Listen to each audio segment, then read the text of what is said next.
Well, just want to take a quick video. I am taking my Mustang out for a last drive before I sell it tomorrow to a dealership.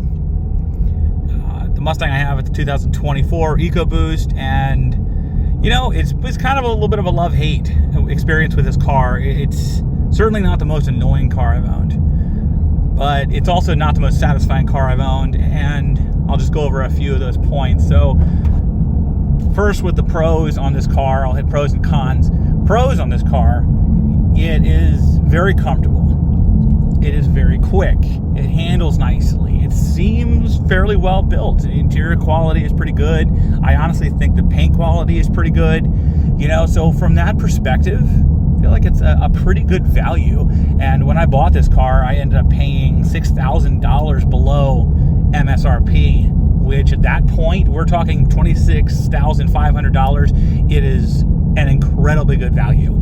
This car, it accelerates from 0 to 60 in 4.5 seconds, at least with the right tires on it. It is very comfortable. Like I said, it handles nicely. So for $26,500, you know, or with $28,000 out the door with taxes and tags and everything in Virginia, it's an amazing value. It really is. I mean, you cannot beat it for this kind of money. There's no other car that's new that's going to be faster than this or even really come close to it.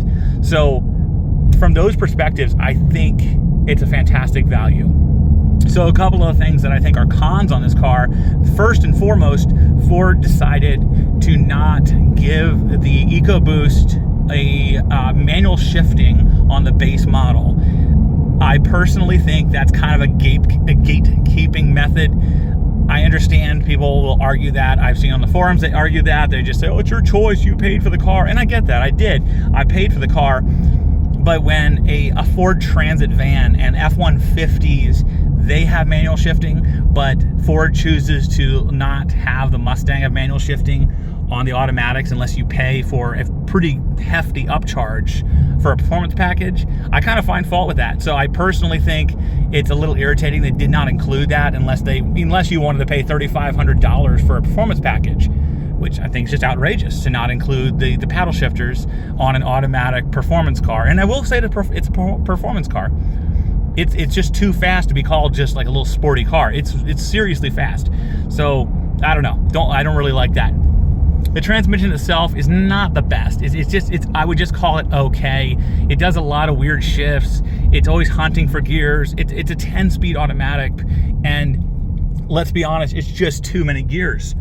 It's just way too many gears. And I've driven cars from other manufacturers that use an 8-speed automatic. They're far more responsive. Many of them are more responsive, and it just spends less time shifting and more time accelerating. It just feels better. From a performance car standpoint, 10 gears is just too much, I think. So transmission is probably my biggest nitpick with this car. The only other thing I guess I would say on this car is, you know, they put these tiny little rims on it. They're these little 17-inch rims, and they just, honestly, they look hilariously bad. And I think partway through 2024, they're putting a different rim on there, a 28 or an 18-inch rim. So that should improve in the future, but it's just still kind of, it's such a weenie set of wheels that they put on this car. And, you know, it's a sports car. I think it should have something a little bit nicer looking, even on the base model. Aside, I think, from the transmission, I think the only other thing I can think of that I don't really love is the gauge cluster. And you can see it right here. It's all digital, and I know that's the trend. I know that's what people want. They want more screens in their lives. I guess 3 TVs and 3 cell phones and 15 tablets is just not enough anymore. I guess you just need to have screens in your car. So I mean, you have these screens in the middle. The middle screen's nice. You know, you use it for navigation, and it's a decent looking screen. I think it's a pretty quality looking screen. But the center screen, again, it's too much. You know, a good set of gauges is like a high quality watch. If you have nice gauges, it can be really classy.